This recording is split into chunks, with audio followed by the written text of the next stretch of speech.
Hey guys, welcome back to Filter Coffee Footy. Slightly new setup for me so that you guys can see more of my Arsenal merch.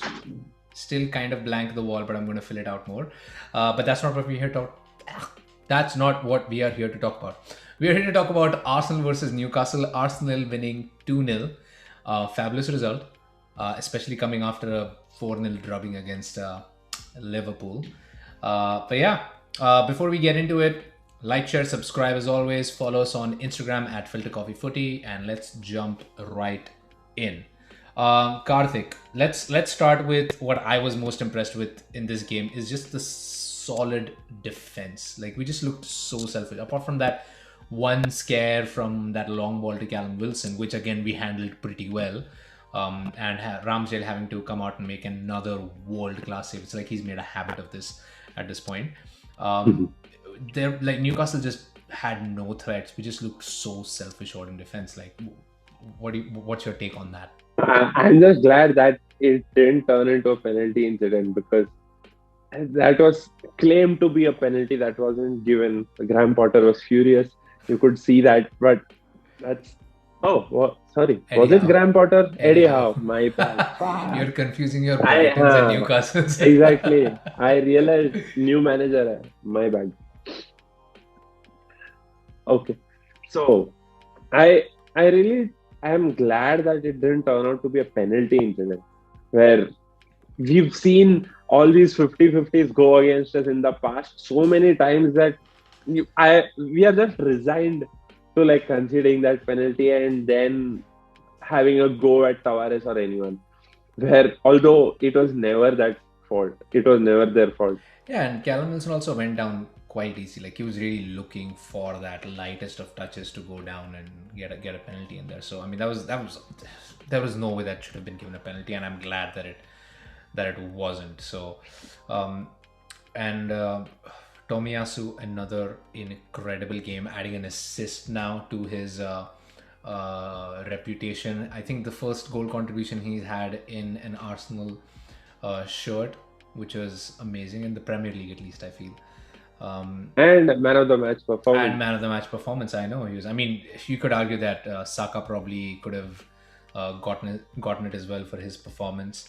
Um, Gabriel and Ben White look so assured in that defensive pairing as well. It's like for the first time, Arsenal have some sort of security in the air. Previously, you throw a ball in the air and every Arsenal player would just be like, hold on to the seats because you never know what is going to happen. But this game was so fresh in that there's just no way that they could threaten us aerially. Gabriel was like bang there all the time. Even Ben White is getting better with his heading in the air, which is really good to see. Another solid display, and we are going to have to hold on to this as we go in to face Manchester United next weekend because, next middle of the week. I'm hoping that the so-called new manager bounce doesn't. I mean, we're facing new managers in back-to-back fixtures, so hopefully that one ends up just as well as this one because again, United aren't going to have too much time to prepare and set into that system. So I'm hoping they put forth a team more like the one they put up against Chelsea, where they aren't being as proactive and aggressive going forwards into the play. I think that's not going to be the case because Yeah. it's at Old Trafford against a side that they've had a competitive rivalry going on since like a gazillion odd years maybe. So I'm expecting it to be a neck-to-neck game. Yeah. Well, Ramsdale seems to be quite pumped for it. He's already spoken quite clearly about how excited he is to face off against Cristiano Ronaldo. I mean, amazing character, man. Confidence, man. That's Love having confidence. someone like that in your team. Yeah, so that was just fabulous defending from us. But I know you had one issue with this match. One player specifically that you had issue with in this match. So why don't you talk about that a little bit more now? I mean, yeah, I felt Thomas Partey was just going through the motions this game. If that's a polite way to put it. I felt this was a game where he could impose himself more, where his attacking instinct could have helped us better. Since this is a game where Newcastle weren't really pressing you or weren't really tightening the screws around you. And that's the time where you can probably have more of the ball and dribble and create a chance or maybe have a go.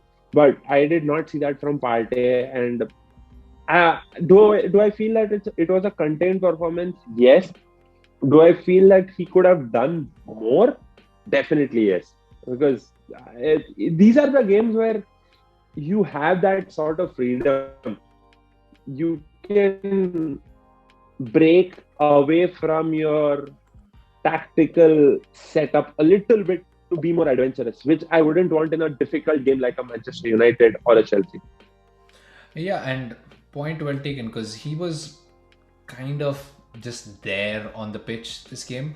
I mean, you could argue that maybe partly like manager's instructions, because we are heading into like the holiday fixtures, very cramped schedule. So it might just be instructions to just conserve your stamina, not risk injuries by making dribbling into the opposition half when you really don't need to. So it could be because of that, because clearly in this midfield part is the one player that is almost nailed on to start for basically everything that he brings with him into the pitch, which wasn't very evident this fixture. But I'm hoping that this was more of like a tactical decision to not have him assert himself more, while it seemed like he didn't need to, since Arsenal were clearly the better team on the field. And the one thing that my criticism for this match, which kind of isn't a criticism, because the player that we were going to talk about, Martinelli, did get a lot of game time in this match, but it did feel like it was more enforced game time, because Saka had to be taken off injured. If not for Saka's injury, which again, bad outcome at the end of this match.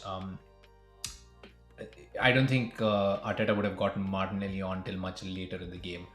And for a player who's fit, who's kind of really finally getting some sort of consistency in terms of his battle with injuries, I think he needs a lot of on-pitch time, especially in fixtures that are easy, where he can really get back into some sort of rhythm. And he showed his class with that finish, right? That was just out of this That was world. magnificent. I mean, I don't like to say this, but Aubameyang, man, take notes. It was so good to see him play, and I fear that it was a decision brought on because of an injury, as opposed to Arteta genuinely wanting to give him some game time. I get that you maybe want to protect the player, but in all honesty, like we said, in the congested fixtures, you're going to be utilizing your squad more. So why not, while you're winning, get players in early, give them more time on the pitch, and let them be part of the team a lot more, so that you're able to get them in and out of the team more seamlessly during crunch times. What's your take on that? Right. So, in regards to the substitution, as I mentioned earlier, I think I got that right by mentioning that it's going to be Martinelli coming on, and I was glad that I got it right, because I don't think Nicolas Pepe would have had an impact here, because Newcastle were already starting to sit into a low block. What I really feel is that we need to be smart to manage minutes, especially when players are not injured, or when you see important players needing some rest. You have to realize that an Emil Smith Rowe and a Saka are two of those most used players. They've like played most minutes for us this season. So if you are at a comfortable pace, and if you think you are winning it, you need to sub them off. It's very simple. I know you would lose out on some attacking intent, or maybe the bite to score one more goal, but closing out games and resting your players is going to be equally important, because these players form the crux of your gameplay. And what you do on the pitch for a majority of time matters more than being so fluid or so attacking all game. I thought Emil Smith Rowe also needed to be subbed off at 75-80, but Arteta didn't, and I'm just worried that this might cause a burnout because we have a fixture crash incoming.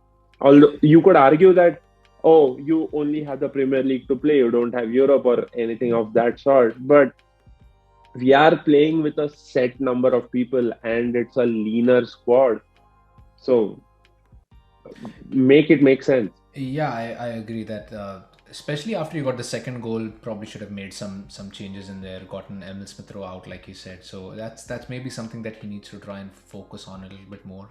I mean, these players are young as well, so you really don't want to run them into the ground early. You want them to have longer careers, and that's one thing that in football as a whole, a lot of a lot of experts are worrying about is a lot of young players playing a lot of games very early on in their career, which really affects the longevity of said careers, right?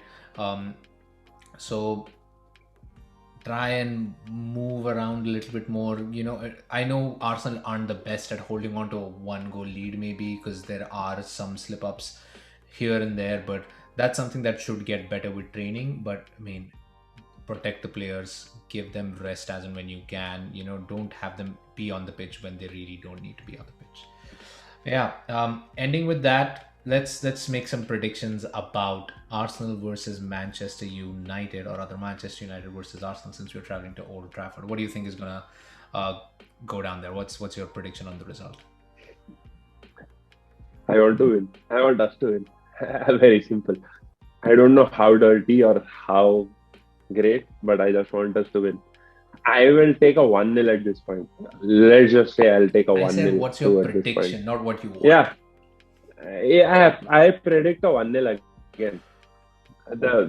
I'm going with what my heart says. Although I know there are so many jinxes in place, there are so many incidents that are waiting to happen.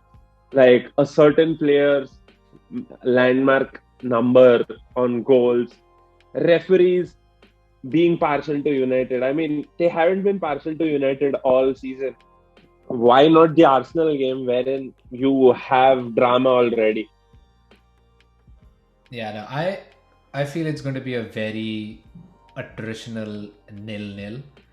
Rangnick in his first game probably not going to be able to get everything he needs, so the first thing he'll do is probably shore up that defense.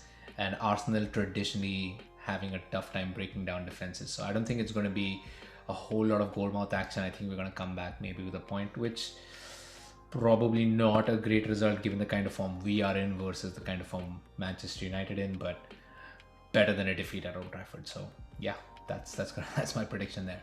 But yeah, thank you so much for joining us. Keep in touch, follow, like, share, subscribe, and let us know what you think in the comments below. What are your predictions for Manchester United versus Arsenal in midweek? And yeah, take care, have a great week, see ya. Yep.